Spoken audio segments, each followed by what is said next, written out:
دونوں کا انفلوئنس تو تھا ان کے اوپر، لیکن جنرل اعجاز امجد کا جنرل قمر باجوہ کے سسر کا بہت زیادہ انفلوئنس ہے اس حساب میں، اور برگیڈیئر فاروق بھی جنرل اعجاز سے ملنے ان کے گھر آیا کرتے تھے، دونوں پنڈی کے اندر ریٹائرمنٹ کے بعد رہ رہے تھے، اپنی زندگی گزار رہے تھے، روزانہ شام کو اکٹھے ہوتے تھے۔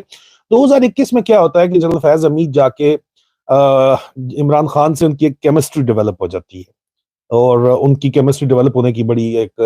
پاکستان کے قومی مفاد کے اندر وجہ تھی کہ آئی پی پیز کا جو کانٹریکٹ تھا، جو تباہ و برباد زرداری صاحب محکوم کر کے قوم کو چلے گئے تھے، سرکولر ڈیٹ کے اندر دھکا دے کے چلے گئے تھے، اس کو کسی طریقے سے آئی پی پیز کو ٹیبل پہ بٹھانا تھا، اور آئی پی پیز جو ہے وہ بدماشی کے اوپر اتری ہوئی تھی کہ ان کو کیا پرواہ، وہ تو پیسے کما رہی ہیں،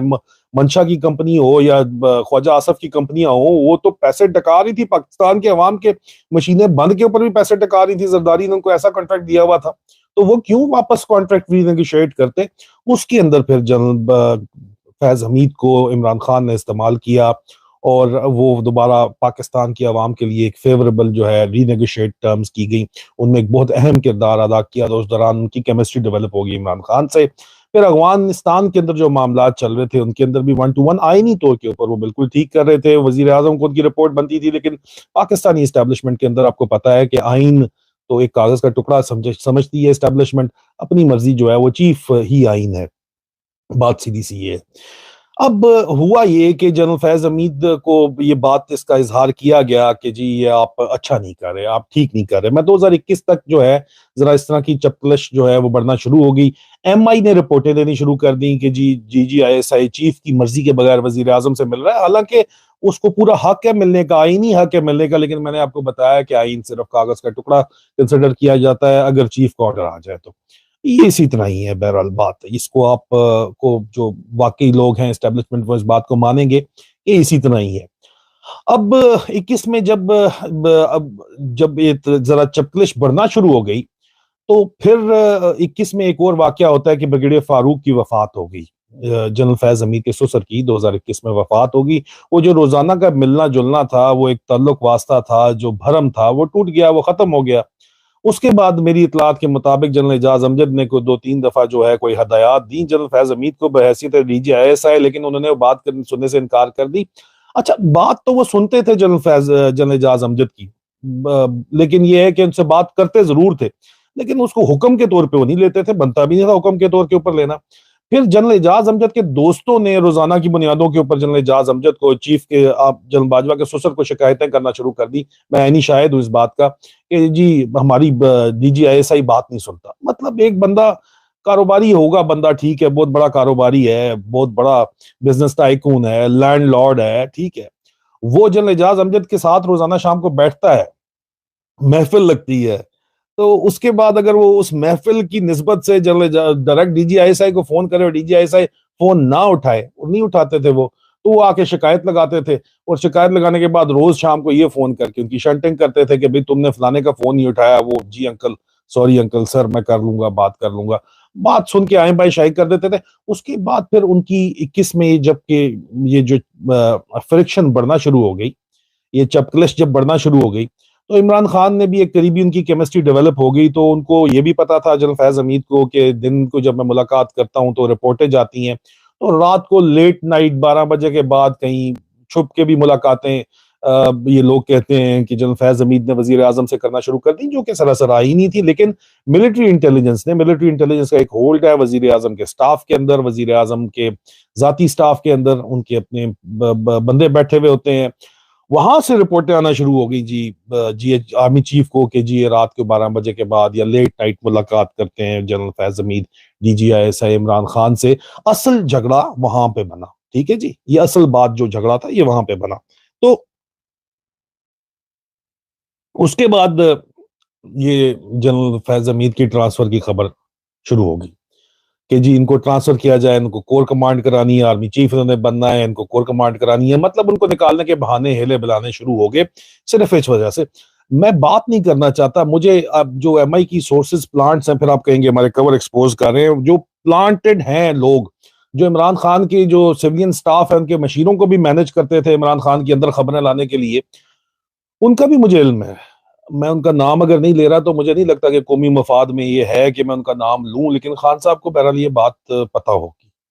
میں آپ کو صرف اتنا بتا سکتا ہوں، ان کو پتہ ہونا چاہیے، ان کو پتہ ہے، عوام کو بتانے کا کوئی فائدہ نہیں ہے، ٹھیک ہے، کیونکہ یہ ایک سسٹم ہے اور وہ بھی سسٹم کے لیے وہ اپنی نوکری کر رہے ہیں، وہ بھی ظاہری بات ہے اپنی جاب کر رہے ہیں، اور ان کو وہاں پہ صرف اس مقصد کے لیے نہیں رکھا گیا، ان کے اور بھی بہت سے ٹاسک ہوتے ہیں، وہ اپنے کام کر رہے ہیں، لیکن یہ سسٹم پورے کا پورا بگڑا ہوا ہے نا، اس کے اندر اس انڈیویجول کی قصور نہیں ہے۔ لیکن بہرحال خان صاحب کو میں نے اس بات مطلب خان صاحب کو اس بات کا علم ضرور ہے کہ کون کیا کر رہا تھا۔ اب فیض حمید صاحب کی شکایتیں روزانہ کی بنیاد کے اوپر جو ہے وہ ملٹری انٹیلیجنس کے تھرو جانے لگ گئیں، یہاں سے جنرل باجوہ نے پریشر بڑھا دیا کہ ان کو کور کمانڈر کے اوپر بھجوانا ہے، اور آخر کار بغیر کسی کو پوچھے ان کی پوسٹنگ آرڈر نکلوا دیے۔ جی ایچ کیو نے وزیر اعظم کی اجازت کے بغیر پوسٹنگ آرڈر نکال دیے ڈی جی آئی ایس آئی کے، حالانکہ وہ ڈی جی آئی ایس آئی کی اپوائنٹمنٹ، ان کی پوسٹنگ وزیر اعظم کی مرضی کے بغیر آئین اجازت نہیں دیتا، لیکن یہ کام ہو گیا۔ اس کا بیک گراؤنڈ میں نے آپ کو بتا دیا کہ کیوں ہوا، کیونکہ وہ نہیں چاہتے تھے کہ جی ایک تو سسر صاحب ناراض ہو گئے، اصل بات یہ ہے کہ سسر صاحب جنرل باجوہ کے ناراض ہو گئے کہ اے منڈا بگڑ گیا ہے، نو جڑا نا ان کے لیے تو منڈا ہی تھا نا، کہ جی منڈا بگڑ گیا ہے، ساڈی گل نہیں سندا ہوں، اینو پاسے لاؤ، ٹھیک ہے۔ اب اس چکر کے اندر جو ہے وہ جنرل فیض حمید کے اوپر پریشر ڈالا گیا۔ جنرل فیض حمید نے کہا، جنرل فیض حمید نے، میں آپ کو یہ بات کنفرم کہتا ہوں، جنرل فیض حمید نے جا کے جنرل باجوہ کے سامنے اپنا استعفیٰ بھی رکھ دیا۔ میں آپ کو یہ بات بھی بتاتا ہوں، اگر آپ کہتے ہیں تو پھر آپ پوچھ لیں 76 لانگ کورس کے آفیسرز کل کلا کو میموائرز لکھیں گے تو اس کے اندر لکھیں گے اتنی زیادہ ان کی آپس کے اندر تو میں ہوئی کہ آرمی ہاؤس میں جا کے جب عمران خان کے پاس جنرل باجوہ گئے، انہوں نے کہا کہ میں نے اس کو بھیجنا ہے، عمران خان نے انکار کر دیا، انہوں نے کہا نہیں ہے میرا پروگریٹو ہے، نہیں جائے گا یہ کہیں پہ بھی۔ تو پھر جنرل باجوہ نے اتنے غصے کے اندر ان کو بلایا آرمی ہاؤس کے اندر۔ اب یہ مجاہدین شاہدین کا کہنا ہے، ان کا دعویٰ ہے کہ جنرل فیض حمید نے جا کے اپنا استعفیٰ جنرل قمر باجوہ کو دے دیا، یہ لو۔ انہوں نے کہا جی تم اس کو پوسٹ کیوں نہیں ہوتے تم وہاں سے؟ انہوں نے کہا عمران خان میری سنتا ہے، آپ کی سنتا ہے؟ جو میری سنے گا وہ اپنی مرضی کرتا ہے بھائی، یہ جنرل فیض حمید نے کہا، یہ میرا استعفیٰ پڑا ہوا ہے۔ جنرل اظہر عباس نے، جو کورسمیٹس ہیں یہ چاروں، جنرل ساحر شمشاد، جنرل اظہر عباس، جنرل نعمان، یہ کورسمیٹس ہیں آپس کے اندر نا، چاروں کے چاروں جو ہیں، چوتھا میں میرے ذہن سے بھی نکل رہا ہے، اور جنرل فیض حمید۔ اب انہوں نے، جنرل اظہر عباس نے، چیف آف جنرل اسٹاف ہیں، انہوں نے جا کے وہاں پہ تصفیہ کروایا، انہوں نے کہا یہ استعفیٰ اپنا واپس پکڑو اور تم آرام سکون سے، کنٹروورسی کریٹ ہو جائے گی، تم یہ مت کرو، تم خان کو راضی کرنے کی کوشش کرو کہ تمہیں یہاں سے جانے دے۔ پھر جنرل فیض حمید نے جا کے میرے خیال میں خان صاحب سے میرا ذاتی تجزیہ ہے کہ کہا ہوگا کہ میرے لیے مسئلہ نہ کریٹ کروائیں یہاں پہ، مہربانی کریں مجھے جانے دیں، کیونکہ یہ ابھی میرے پیچھے پڑ گئے ہیں، تو میں اب ہو سکتا ہے آگے آپ کے کام کہیں آ سکوں، لیکن ابھی اس کو ایمیکیبلی جانے دیں۔ تو پھر جا کے خان صاحب نے جو ہے وہ ڈرامہ ہوا ان کی پوسٹنگ کا، اتنا زیادہ لمبا وہ کھینچا گیا، اور پھر ان کی پشاور پہلے پوسٹنگ ہوئی اور سال بھی ان کو وہاں پہ نہیں رہنے دیا، اور پھر ذرائع کا دعویٰ ہے کہ مریم نواز کی خواہش کے اوپر ان کو پشاور سے، کیونکہ پشاور اسلام آباد سے بہت قریب ہے، ان کو بہاولپور بھجوایا گیا۔